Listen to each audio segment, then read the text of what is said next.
You're listening to the Social Selling Simplified podcast. Stick around if you too are obsessed with learning things that actually work and believe that success leaves clues. We're all about identifying results-producing roadmaps and getting super clear on how to scale and grow your online business. From part-timer to president, social selling expert Ashley Shaw will help you connect the dots and take the guesswork out of what works to grow a social selling empire. It's time to hear from social selling legends, listen in on truthful conversations, and learn the best tips and tricks to reduce the marketing overwhelm so you can build the social selling business of your dreams.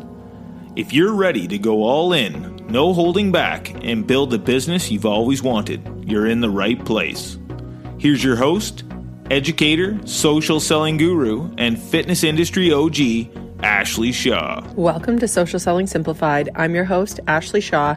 And in today's episode, we are going to be talking about Instagram Growth Hacking 101 with Ariel Carr. So just a little bit about Ariel. She went from 2 failed businesses and a typical 9-to-5 and really wanting more for herself and to really be able to live like a millionaire. I mean, who doesn't, right? So she transformed her life by learning how to scale social media and grow a loyal following and really becoming her own testimonial for her business. And she actually grew her social media by 150,000 followers in 10 months. So I was super excited to jump on with Ariel and talk about all things Instagram and how to really grow a following and how to do it in the fastest time possible. So I hope you enjoyed this episode just as much as I enjoyed talking to Ariel. Here it is. All right. Well, thank you so much for being here on the show today, Ariel. I'm super pumped to dive into Reels, how to go viral, all things Instagram, and how to really build a solid business online. So why don't we first start by talking about a little bit about how you got into building your business and a little bit about that journey. Yeah, so it started back in 2020. I didn't really have the intentions of becoming an Instagram business coach, but it happened because I released an ebook and my ebook was on Instagram growth. I started a new page right before the pandemic happened because I was all into money mindset and like learning how to do multiple streams of income. So while I was working, I was like, okay, let me put out this ebook about how to grow your Instagram account. And I knew how to do that because for 4 years before I got that job, I was in the music business and I managed my artist accounts. So I was used to growing their accounts and like learning the algorithm, learning what content resonates. But then I had to move on from that, but I still wanted to be an entrepreneur in some way. So that ebook came to fruition. I released it in 2020 and at around 1,000 followers, I was able to make my first $100,000 in just 3 months' time from that single digital product just through Instagram. And so that's kind of how I got started. After that, I was like, cool, I could quit my job. I could do this full time, and that's how I got into it. And so what would you say? Like, obviously, you've written a whole book on it. So there's going to be multiple things that you could teach us around this. But so I know you have a lot of Instagram followers now. How many followers are you at approximately right now? Is it like 100? I'm at about 160,000. Okay, perfect. And what do you think the secret is for the people that actually can grow an account and those that don't? There's a couple things. Probably the number one reason to grow is just consistency, like showing up every single day with valuable content. And so valuable content is something that people actually are interested in. So you're not just like posting, your friends and family, you're not just posting your dog, like you're posting content that people care about and you're being very deliberate about it.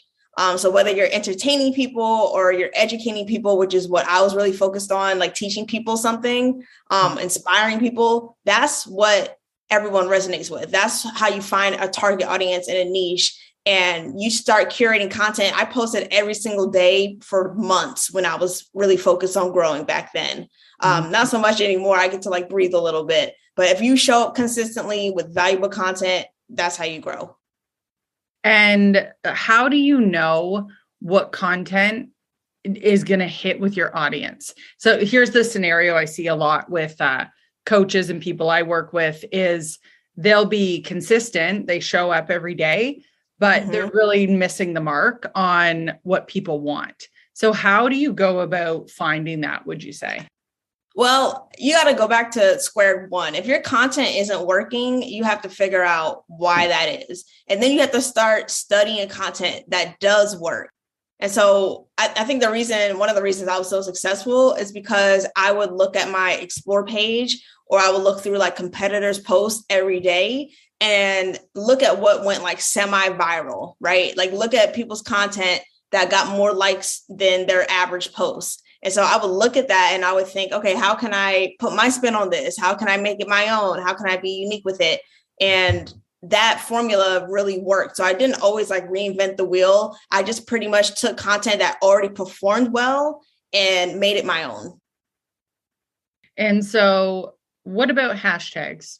So what are your thoughts on this? So here's like what drives me crazy is you have people on one end of the spectrum, Instagram influencers that are like, hashtags don't matter. They're bullshit. It's all SEO driven. And then you have other influencers with just the equal amount of followers that are like, here are the best sales hashtags to use. And you're like, oh my God, this is just, sort of annoying. Yes. So what do you think? What's your take on it? Hashtags, have changed. Like there's been an overhaul basically. And Instagram even said, it doesn't matter as much anymore. Like basically, it still helps. It still helps, with discoverability. So I think you should still use it. They just changed the rules a bit. It doesn't have as much of an impact. So they recommend 3 to 5 hashtags per post. They recommend you put it in your caption as opposed to your comments.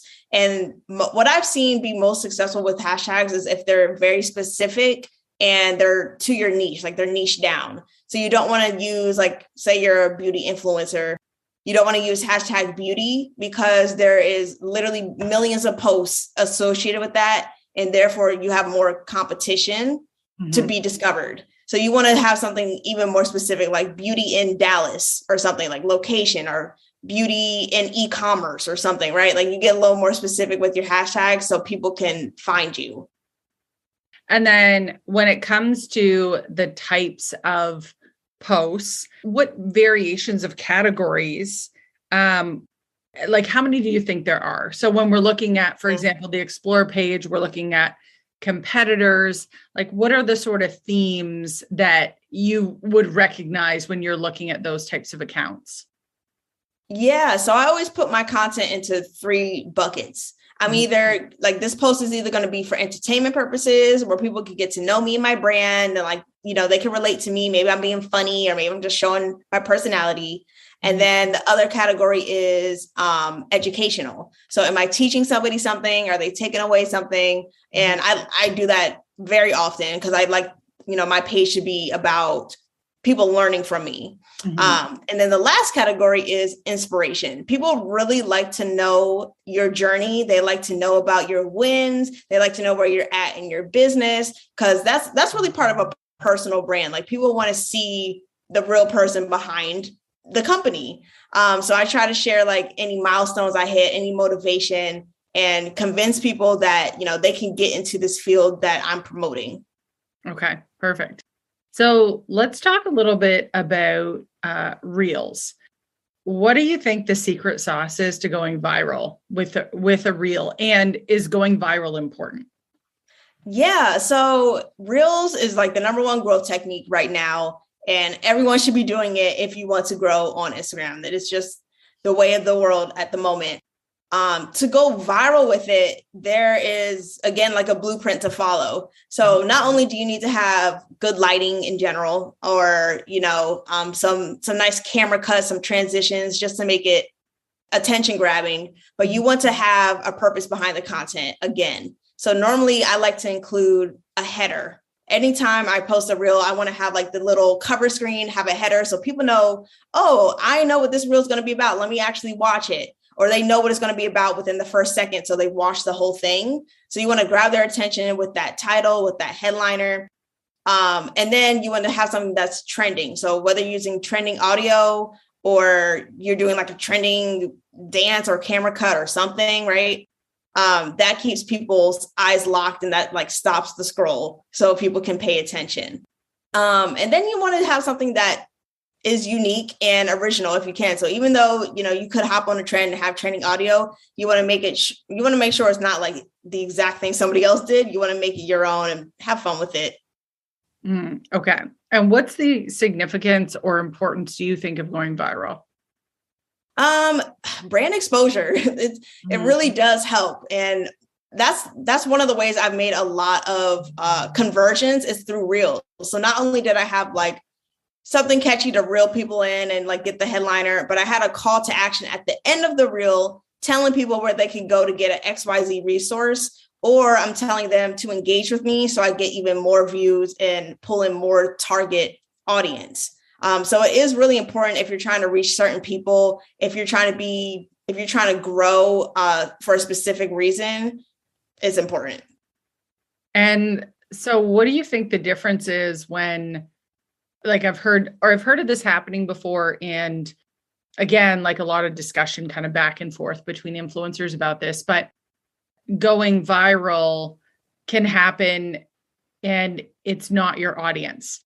So how do you stay, this is the hard thing, right? Like if you're doing, let's say, I don't know, like a trending audio. I actually have a friend that she did a reel and it went viral and it was something to do with Harry Potter. And she's like a branding and visibility coach. So it was like interesting because it's like, awesome, you went viral, and are those people your audience? So it's like a sort of an interesting, scenario to think about. Just how do you stay in your lane that if you do go viral, it's like your ideal customers are seeing you. Yeah, pretty much you have to just stick to your content pillars. So you have to stick to what your target audience wants to see. So the Harry Potter thing, that definitely seems random. And although a lot of people probably saw it and it was really relatable, she couldn't capitalize off of it, or she couldn't really monetize it. Right. So therefore, you pretty much have to stick into your parameters. So you're always targeting the right people. So my content pillars, I always try to stick to like 3 to 5 topics. Entrepreneurship kind of being my main thing, teaching people that, but then I can get into other areas. So I can get into, mindset. I can get into investing advice if I want to, or, things like that, where I always revolve around one main topic and I just have like 3 to 5 subtopics. So that's what I would recommend for everyone to do. Got it. So it's like, as long as you stay in your lane and your messages are relevant to what you actually do, then hopefully it works. Exactly. And you may not go as viral, to be honest. Like the super viral stuff is because it's super relatable and it's super general. So if you're more specific, you may not have as much reach, but you're getting to the people you want. So for sure. So in terms of scaling a 6-figure business, that's something we talk a lot about on the show. I have a workshop talking about how to scale to 6 to 7 figures, especially when you are in network marketing, because that is, it's an interesting one because you don't have your own product and you really need to have your own irresistible offer to make the numbers work and to make the offer work. So what do you think the secret is to being able to scale a business really quickly? You need a plan for sure. Yep. And I think you need to have a valid offer. So a lot of people are just like, I'm just going to put something out there and see how it goes without doing the preliminary research to know if it's going to work beforehand. And so you have to first test things out. Maybe you need to have a beta group and figure out, how people respond to your product. You have to do some polling maybe and ask people if there's even a demand for your offer before you just put it out there. And so I think a lot of people skip that step. They just launch it and they hope for the best, but you need to have a plan. You need to make sure what you have is profitable and then have actual numbers in mind and actual content strategy in mind. Like, this is what I'm going to post every day. This is how I'm going to engage every day. This is how I'm going to have my customer journey. Like, this is how they're going to discover me and this is how they're going to buy from me, and have everything detailed. That's how you become successful.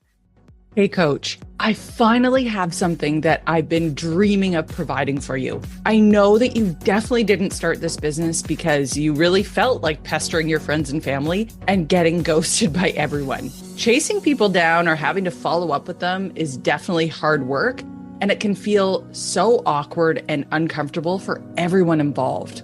But your upline probably told you that this is what successful people do, and they didn't mention to you that unless you're this superstar salesperson right off the bat, you're going to struggle forever if you keep doing it that old school way. 99% of coaches quit because they suddenly declare themselves this expert online and then go back and ask everyone who knew them to just start buying from them when they just started working out last week. And this problem applies to all network marketers, not just coaches. But the 1% that actually succeed have made it because they've caught on to a different system that's been proven to work. And it's just something that nobody really talks about. It's all about taking some simple steps to position yourself as an influencer first. So soon, instead of asking people to talk to you, you'll attract ideal customers who are already excited to learn from you and buy from you.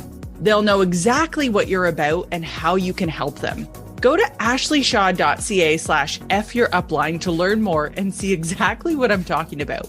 You don't have to hunt people down and make them talk to you in order to get your bills paid for the rest of your life. Check out my short book called F What Your Upline Said and get an entirely different approach that will feel much more organic and authentic. That's ashleyshaw.ca/fyourupline. I'm so excited for you to start implementing these 4 simple changes in your business and see how it absolutely transforms how you feel about your business and the results that you're able to get. So I'm going to pull a couple of things that you said and try to expand upon those. So the first thing not the first thing, this might've been the last thing. The one thing I remember you said is how people are going to discover you, which comes in your customer value journey. So when you think about your strategy around discovery, what things would be involved in that? Like, how would people find you? Just as an example of how you can be discovered. Yeah. So what I've been focusing on as of recently is like a lead magnet. So having something completely free that my target audience is going to be interested in. And then eventually, like, I could upsell them through my email list or just from them following me to my paid offer. And so I get that through Reels most of the time, or maybe through Instagram stories too, where I tell people, I always try to direct traffic to that one source. And then the other marketing comes into play afterward. And so a reel may look like, okay, this is how my typical day looks like as an entrepreneur. I was able to quit my job by doing this. I want you to learn what I did. Here's a free ebook, go learn, go take away from it. And so it can be as simple as that. And then all of a sudden I have a new customer a week later. Perfect. So your main source of being discovered is creating a reel and then directing people basically to a lead magnet. So Sort of like awareness and engagement to subscribe. Yeah. Yeah. And so I always use call to actions to get there, whether I'm telling people to, click the link in my bio directly, or I'm telling them to DM me. And I'm more so 9 times out of 10 telling people to DM me because it's a super personalized approach. And people like that access to you. Like, people like knowing, like, before I invest, can I talk to you really quick? Can I learn about you? And then so I like to have real conversations with people, and that helps with the conversion rate. Mm-hmm. Yeah, for sure. So do you run any ads when it comes to gaining more exposure, or do you just rely on organic? I have relied on organic, and I have done ads in the past. I'm not doing it currently, but I tried it before, but I've only broke even. So I was like, I don't really know if there's a point to this, until I can test some more and turn a profit really. But besides that, I've just been doing organic. Doing organic. Okay. Yeah. So let's talk about your Instagram stories approach. Again, I think there's a lot of different like schools of thought behind this. Mm-hmm. Do you find that you drive a lot of engagement through stories? As of recent, it's been crazy with the twins. Like, I've gotten so many more views And I'm like, oh my gosh, people really care about like me being a mom now, like me being a parent and how I'm going to be juggling that with work. So yeah, my stories are kind of, they're lifestyle based. I'm just documenting my day, or I'm giving out like little tidbits. I'm giving out lessons. I'm still trying to give some free game to my audience. So that's pretty much my strategy when it comes to stories. So it's basically like just documentation style. You're just sharing what's going on behind the scenes. What would the difference be? Because there's a lot of people out there that don't have that same like big life event that maybe everyone's interested in. Like, yeah, I tend to talk to a lot of coaches that they're like, my life is super boring and I don't really have anything to share. So I guess not that your life was boring before the twins, but obviously it's super different. What did you share before?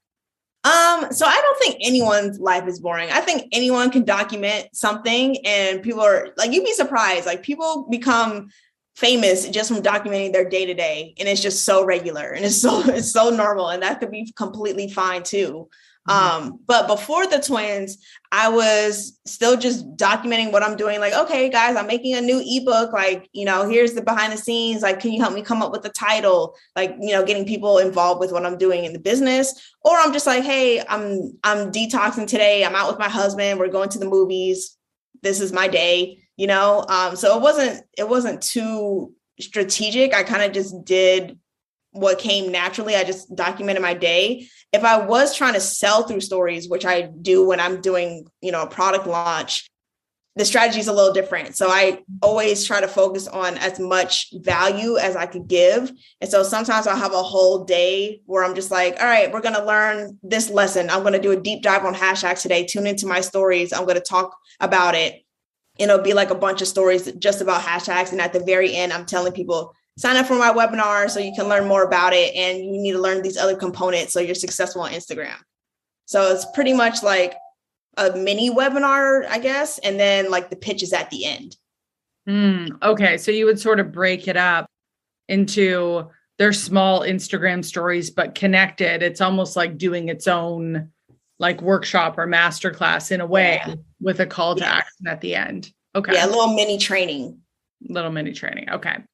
And what do you find is the best way? Like, one thing that I find annoying about stories is like the cutoff, right? Like, so how do you deal with that? Do you just like, you record, okay, that one's done. Next one. Yeah. Okay. Literally. Yeah. Yes. If you do the hands-free option, I think it still goes past like the, whatever, 30 seconds you might have, or 15, I'm not even sure. But yeah, I do just do that. Yeah.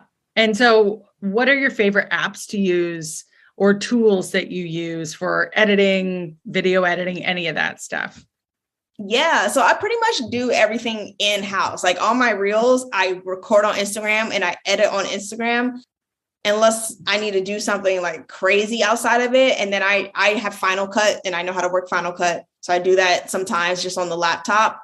The other app I use like daily is Canva. Use that all the time for my launches, for my ebooks, for my courses, like website, everything I use on Canva. Yeah, I love Canva. What do you do on Final Cut? If I have to do something more elaborate, like camera cutting, maybe it's more like when I had my honeymoon, I was like, oh, like, let me do this on Final Cut because it's a bunch of different clips, and it'd be too hard to just do it on Instagram, or just, it wouldn't be too hard. It'd just be tedious. And I'm like, let me just do it on the computer. Got it. So it's like just more sophisticated, It's a little more sophisticated. Yeah. Gotcha. Okay. Perfect. Awesome. Holy smokes. I feel like we covered a lot of ground. So what would you say is just to wrap things up, the most common question that you get asked, would you say, as an Instagram business coach? Probably, how do I start? Like, how do I start monetizing? Where do I begin? And I always tell people, I like to push people to digital products because of the low startup cost, if there's any cost at all. And the fact that you're not trading like time for money. Like, you have a product that can make money for you at any point in the day online. So I would tell people, okay, think about what you're passionate about. what you're knowledgeable of, what your skills are, and then how can you combine all three of those to be something that people want and turn that into your first ebook or turn that into your first course or offer a coaching call. And I would start there. Like, you have to be introspective and know your strengths and how you can turn that into a product. Love it. Awesome. So Ariel, where's the best place for people to find you and connect with you? So that'd be Instagram. You can follow me at Ariel Carr. And I have a ton of resources for you guys. If you click the link in my bio, it goes to my website, and I have ebooks available, courses that teach you how you can find a profitable niche online and start your monetization journey. I love it. Amazing. Well, thank you so much, Ariel. It was such a pleasure to chat with you, and super appreciate you sharing all that knowledge with us today. Of course. Thanks for having me. Thanks for taking the time to level up today.